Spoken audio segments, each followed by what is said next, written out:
Buddy, Brian here. So in this video I'm going to show you this car over here. This is a 1.5 VTEC Turbo Honda Civic. So if you're looking at this as an advert and you're not familiar with these cars, I'll run through all the information that'll be relevant about these cars. Or if you're familiar with any of the videos I normally do, then you'll be fully familiar with how much I like these cars. So we'll get it out of the showroom. The first thing is, if you're interested in this car and you're in Ireland, Brian is my name, 086 843 1945. Call, text, WhatsApp, and I'll run through all the information on the car. So like we're saying to you, we'll have a quick look around the features on the outside and the inside, and then we'll go for a drive in the car as well. To summarise, these cars are quick, very economical, very practical, and they look cool because they're a bit different. So if that's kind of what you're after, then this is definitely worth looking at.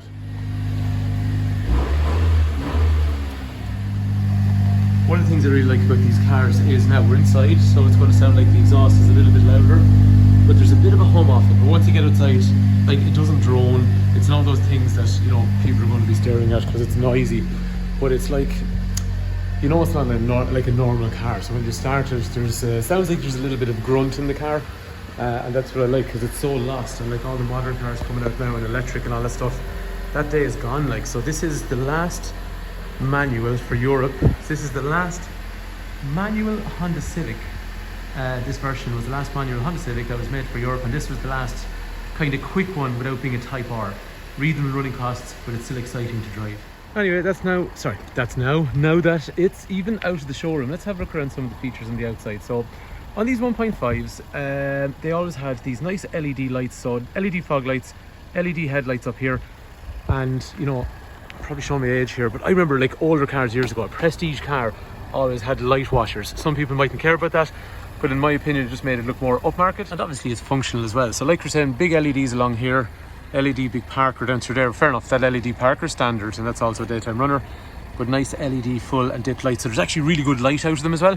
These are little side running lamps, which I'll show you in a minute when I get to the back of the car. You'll see why I like them. So one other thing, 1.5 has extra skirting, so it has more of a lowered lip along the bottom, so these little kind of spats that come out, and that moves down the side of the car, so you get a lower side skirt than you would like on a 1 litre petrol or a 1.6 diesel. So again, just makes the car look a bit more sporty and aggressive, but you'll see that comes all the way around to the back. Finished with that centre exhaust.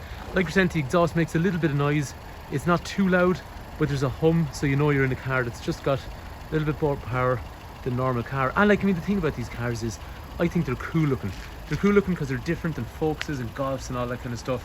And that's what's nice. It's nice to have something that's not absolutely everywhere. Something that sometimes people that own these cars, you don't have to take my word for it. If you are still watching this video, then you're obviously interested in these cars. People that own these cars tell me that, you know, sometimes people stop in petrol stations, just ask about the car. A little bit different, and especially with the exhaust on the rear. Coming around to the back of the car then, so like you're saying to you, it's just when you're behind the car, especially at night time on these, right? They have these really cool LED lights either side, so you see the two lines on both sides, which looks really nice, and it's unusual when you drive up behind them.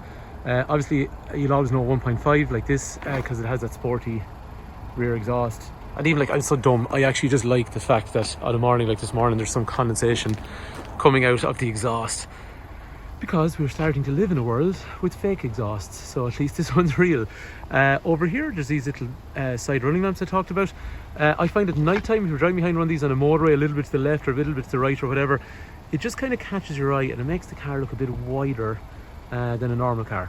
A couple of other things then, on a black car I have to say it looks really well, because again you have this lowered skirt down along through here. The wheels, by the way, are a diamond cut wheels, so they're like a shiny reflective finish, so they look cool like under artificial light, or at night time, or like, you know, when the sun shines in them.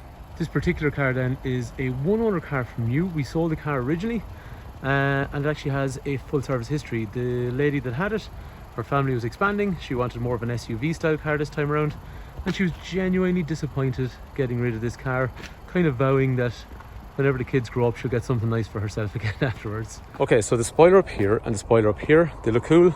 And this car, obviously, they're all black because the car is black, but they're functional because air comes down off the back. These are a surprisingly fuel efficient car. Genuinely, I'm not telling you that because if you buy it, you'll end up finding out. So there's no point in me giving you a big sales pitch that's not actually true. I spend a lot of time with these cars now since they come out brand new. I've driven a lot of them, we sold a lot of them. Everyone that has them is happy with the fuel efficiency. So a car like this, normal person is going to average somewhere in the region of about 6 to 6.5 litres per 100 kilometres, which is 40 to 45 miles per gallon. So you might think, okay, that's not amazing, but it is a 182 horsepower petrol car. So on a long run, on a motorway, I have had these cars sitting comfortably around kind of 5.5 if you curtail your driving and drive in an efficient manner. We've had 4 Honda Civics in the house at home, and the reason being super practical. So the main reason we had one was because we had buggies and all that kind of stuff. Always 1 litres. I could never convince somebody at home to go 1.5, but anyway, whatever. Boot is big. This is practical because you could just drop that over and then you get this massive boot. Down under here then there is you can have an option for a spare wheel. All Honda Civics since about 2006, spare wheel is an optional thing. It doesn't always come as standard. It doesn't come as standard. Most people that own these cars actually very seldom have a spare wheel. You can drop the seats down and you have this massive load area. So what's really cool on these cars, like Golf GTIs, one of the things that people liked about Golf GTIs was they were quick and they were practical as well. That's what I like about this car. It's got some power, but you can actually use it practically as well. One thing about the 1.5s, there's no chrome anywhere. It's all black, so especially in a black car, it looks pretty cool. Windows are heavily tinted on the rear, so it looks nice, but there's also privacy from that as well. Nice brushed aluminium tweeter, speaker. Obviously electrics for windows, tri-locks in through there, fine. 3 head restraints, 3 3-point safety belts, armrest down through the centre. And then in terms of space, a person that is 6 foot, which is me, that's the headroom I'm going to have, and then that's the legroom I'm going to have. So 4 to 5 people quite comfortable in the back of this car, and like we're saying to you, we've used it for child seats and stuff in the back, so it's definitely practical from that point of view. It's a good family car, but it's still actually fun.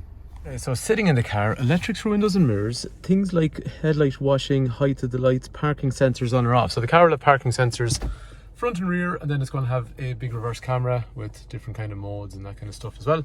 That's fine. There's an automatic park brake with auto hold to stop you rolling backwards. Fine. USB storage, drinks holder that actually turns into 2 drinks holders. Down here is USB connectors, HDMI and 12 volt. So in through there then will be things like heating controls and all that kind of stuff. So it's touchscreen, different temperatures on each side of the car. Navigation's in through here, but crucially these days, so that's Garmin, but it's Android Auto and Apple CarPlay, so you can use Google Maps and Spotify and Audible and all those kind of things. Cruise control, which is adaptive, so it follows the car in front. Another derivative of lane keep assist, automatic wipers, automatic lights, and they auto dip. When you meet traffic, they dip as well. One thing I really like, there's a trip computer in here for average speed, fuel efficiency and all that kind of stuff. But if I toggle back onto this one, I get a boost gauge. Seat that I'm in, height adjustable, obviously backwards and forwards, lumbar support for my lower back, and the seat then is the steering wheel is rake reach, so it goes in and out and up and down as well. Anyway, let's go for a quick drive back to the garage.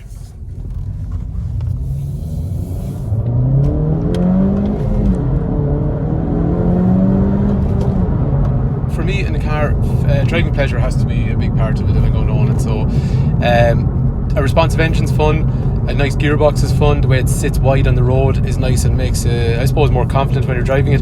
These are not like the old Hondas where you had to rev them really high. So like there's a ton of power around kind of 4.5-5,000 RPM just around here. Not like an older Honda where you had to drive it real hard to get up to the high revolutions to get power. This is very different. But what I like about this car, it's still very practical and usable around town. So it drives comfortable, it can be quiet, but it can be kind of interesting to drive. Like it's a nice mix of both without being a hardcore hot hatch. Easy to run, but interesting too. So they drive good. Anyway, there you have it. That is 1.5 turbo, what they call S-Design Honda Civic. If there's information you'd like on this car, 086 843 1945. I'd be happy to run through information trading in your car or financing or whatever you want to know.